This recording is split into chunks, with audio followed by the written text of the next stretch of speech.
తిరిగి బీసీఎన్ న్యూస్కి స్వాగతం. నెల్లూరు జిల్లా గూడూరు పట్టణంలోని శ్రీ అలగనాథ స్వామి దేవస్థానంలో వార్షిక బ్రహ్మోత్సవాలు వైభవంగా సాగుతున్నాయి. బ్రహ్మోత్సవాల్లో భాగంగా హోమం, బలిహరణ, క్రతువులు శాస్త్రోక్తంగా నిర్వహించారు. స్వామివారు అశ్వవాహనంపై భక్తులకు దర్శనమిచ్చారు. అనంతరం స్వామివారికి పంచహారతులు సమర్పించి పట్టణ పురవీధుల్లో గ్రామోత్సవం వైభవంగా నిర్వహించారు. భక్తులు స్వామివారిని దర్శించి తీర్థ ప్రసాదాలు స్వీకరించారు.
పేదల ఆర్థికాభివృద్ధికి కాంగ్రెస్ పార్టీ ప్రవేశపెట్టిన ఉపాధి హామీ పథకాన్ని బీజేపీ ప్రభుత్వం విచ్ఛిన్నం చేస్తుందని ఏపీసీసీ చీఫ్ వైఎస్ షర్మిల విమర్శించారు.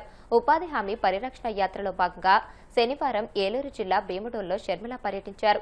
ఈ సందర్భంగా నిర్వహించిన సభలో స్థానికులతో ముఖాముఖి అయ్యారు. వారి సమస్యలను అడిగి తెలుసుకున్నారు.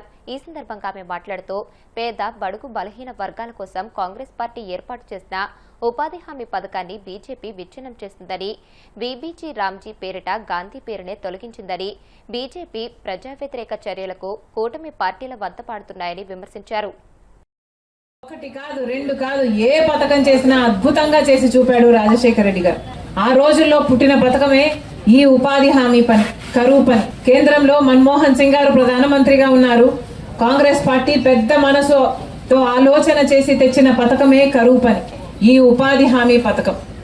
ఈ పథకం వచ్చిన తర్వాత ఎంతో మంది చిన్న పనైనా సరే వాళ్ళ గ్రామాలలో పనులు చేసుకున్నారు.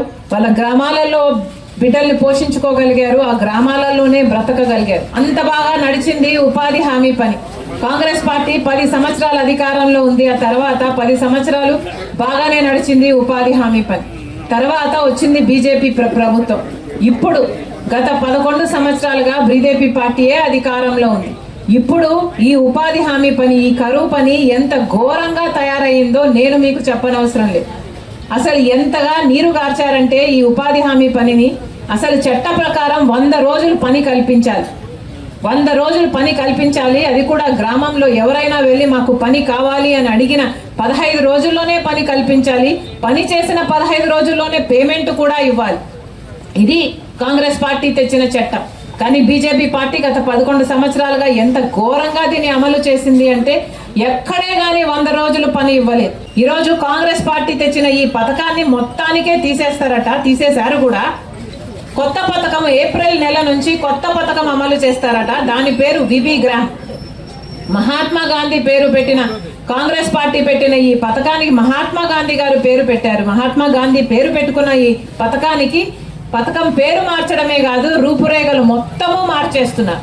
ఇది ఎలా తయారవుతుందంటే ఆఖరికి పక్కన ఏదో ఒక కాంట్రాక్టర్ ఒక పని చేస్తున్నాడు అనుకోండి, ఒక రోడ్డు పనో ఒక ఇరిగేషన్ ప్రాజెక్ట్ పనో చేస్తే ఆ కాంట్రాక్టర్ కిందికి ఈ ఉపాధి హామీ పనిని కూడా జోడిస్తే ఆఖరికి ఇది ఎలా తయారవుతుందంటే ఆ కాంట్రాక్టర్ కి పని చేసిన వాళ్ళు అవుతారు. అంటే ఆ కాంట్రాక్టర్ ఎప్పుడు డబ్బులు ఇస్తే అప్పుడు తీసుకోవాలి, ఇస్తే తీసుకోవాలి, ఇవ్వకపోతే ఏడ్చుకోవాలి.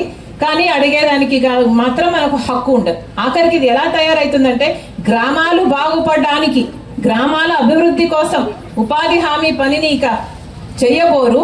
ఆఖరికి ఆ కాంట్రాక్టర్ కు లేబర్ సప్లై చేయడానికి మాత్రమే గ్రామాలు తరమవుతాయి అన్నమాట. ఇంతగా తూట్లు పొడుస్తున్నా. కాంగ్రెస్ తెచ్చిన పథకము 100 రోజులే, మేము 125 రోజులు ఇస్తాము అని ఇప్పటికే గొప్పగా పబ్లిసిటీలు చేసుకుంటున్నారు. మేము ప్రశ్నిస్తున్నాము, గత సంవత్సరమే చంద్రబాబు గారు ముఖ్యమంత్రి అయిన తర్వాత గత సంవత్సరము అంచనా వేస్తే కూడా కేవలము 52 రోజులు మాత్రమే పని ఇచ్చారు. అంటే ఎక్కడా కానీ 100 రోజులు పని ఇవ్వలేదు. సగటున చూసుకుంటే మన రాష్ట్రంలో 52 రోజులకు మించి పని ఎక్కడా ఇవ్వలేదు. అంటే 52 రోజులు కూడా పని ఇవ్వని వాళ్ళు 125 రోజులు పని ఇస్తామని కొత్త చట్టం తెస్తుంటే మనం అందరం తప్పట్లు కొట్టాలట. ఇదేమైనా నమ్మేటట్టుందా? చట్ట ప్రకారము 100 రోజులు పని ఇవ్వాలి అని చట్టంలో ఉంది. 10 సంవత్సరాలుగా ఏ సంవత్సరము 100 రోజులు పని ఇచ్చింది లేదు.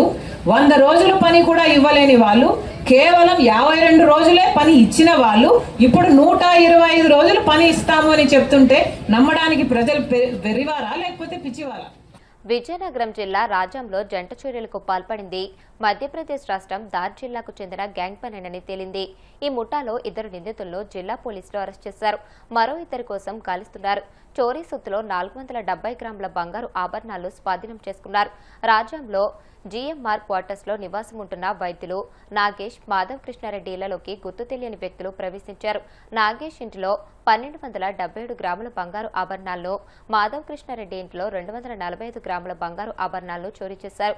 దీంతో ఫిర్యాదు అందుకున్న పోలీసులు బృందాలుగా ఏర్పడి విచారణ చేపట్టారు. సీసీటీవీ ఫుటేజీతో ఈ నేరానికి పాల్పడిన వ్యక్తులు మధ్యప్రదేశ్ రాష్ట్రం దార్ జిల్లాకు చెందిన గ్యాంగ్ గా గుర్తించారు.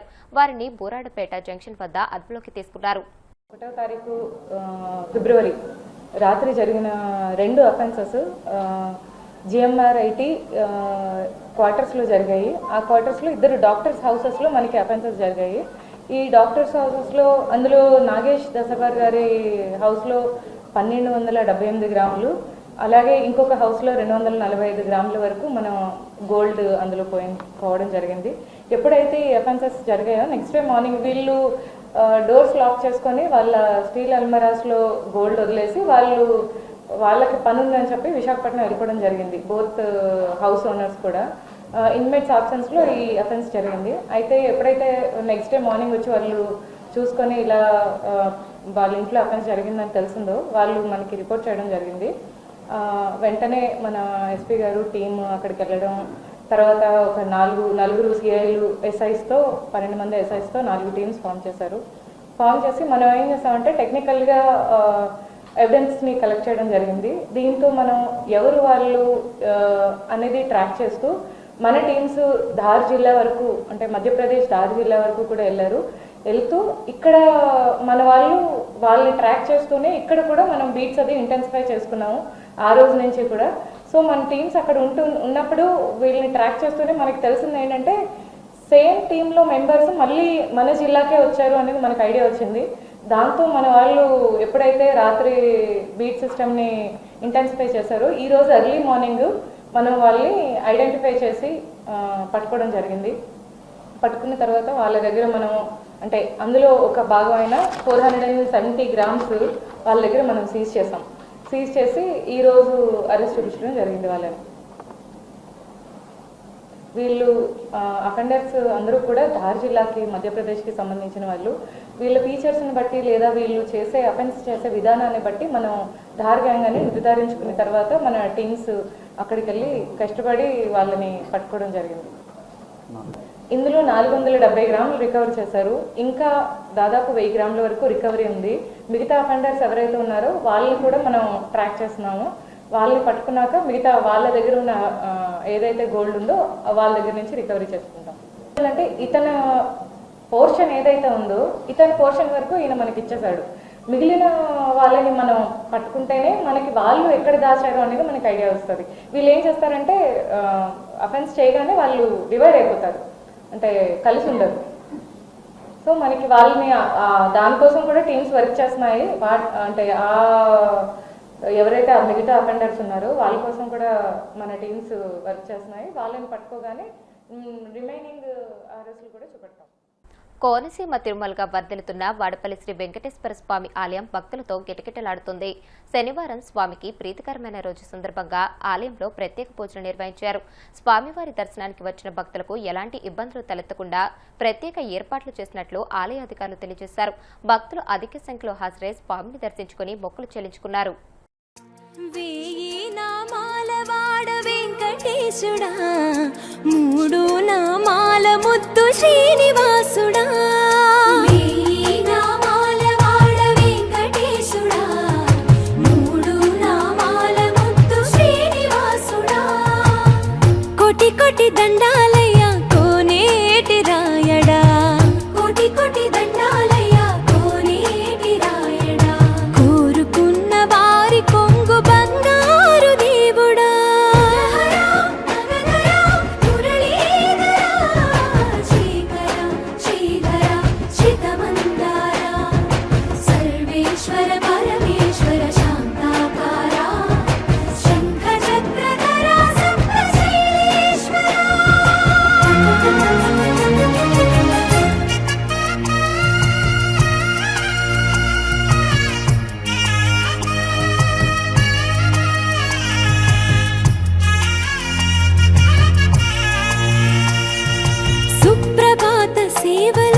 ऋषिकेश पद्मनाभ ऋषिकेश पन्नग शयना परशुराम बलराम रघुकुल राम पुरुषोत्तम पुण्य पुरुष पुंडरीकाक्ष वामन वासुदेव वाञ्छित वरदा వీణామాల వాడ వెంకటేశుడా మూడు నామాల ముద్దు శ్రీనివాసుడా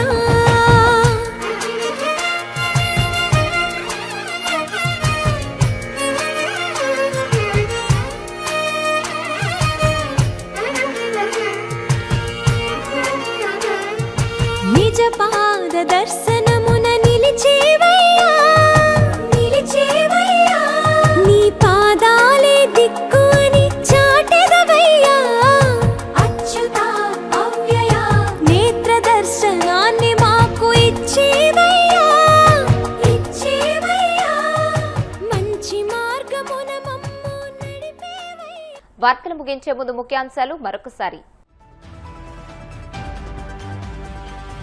అసెంబ్లీలో బడ్జెట్ ద్రవ్య వినిమయ బిల్లుపై చర్చ. తాజా బడ్జెట్ 5 కోట్ల ఆంధ్రుల ఆకాంక్షలకు ప్రతిరూపమన్న డిప్యూటీ సీఎం పవన్ కళ్యాణ్. పాలన అంటే 4 బటన్లు నొక్కి వెళ్లిపోవడం కాదన్న మంత్రి పయ్యావుల కేశవ్. ప్రజలు వారి కాళ్ల మీద వారు నిలబడే శక్తి అందించడమే నిజమైన పాలన అని వ్యాఖ్య. అసెంబ్లీలో ప్రభుత్వం ప్రవేశపెట్టిన బడ్జెట్ గణాంకాలపై మాజీ మంత్రి పేర్ని నాని విమర్శలు.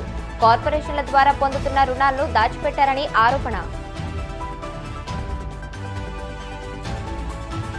గోవింద నామస్మరణతో మార్మోగిన కోనసీమ తిరుమల. వాడపల్లి వెంకన్న దర్శనానికి పోటెత్తిన భక్తజనం.